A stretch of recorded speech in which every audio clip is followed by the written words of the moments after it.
In today's video, I want to talk about when things you think you have healed resurface.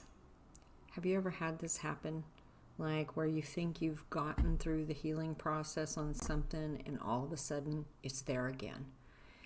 And oftentimes this happens like with triggers, but there's these other things that happen too, like fears. Like, man, I thought I had that figured out. Why is it coming back again?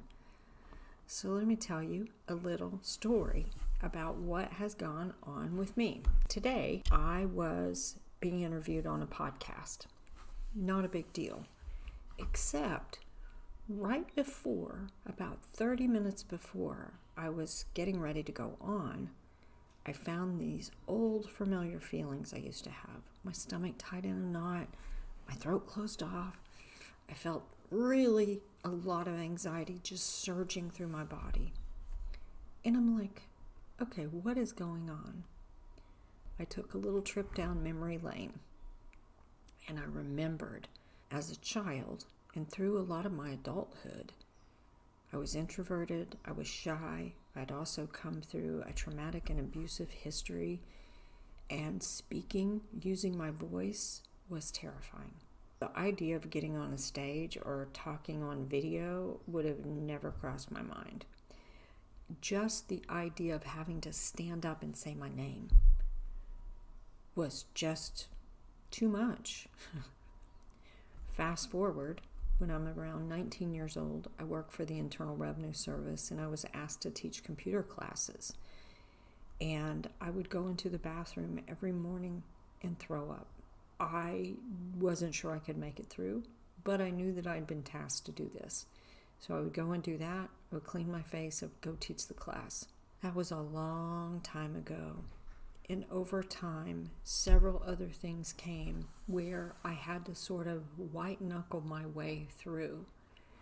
And I began to get better and better at being able to speak my voice or speak my truth, use my voice. The more healing I did, the more I could speak. And around 2015, live streaming came to be on a platform called Periscope. And I jumped in, white-knuckled my way through, and did my first live stream video.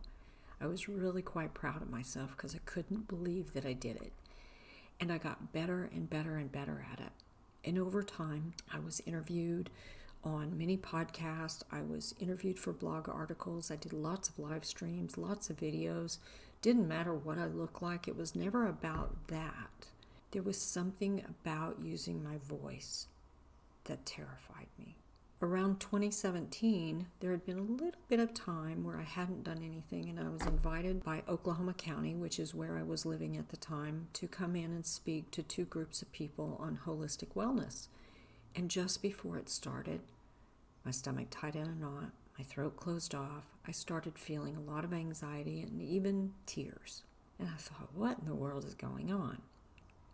Fast forward. I've done it so often. I now record YouTube videos. I have my own podcast.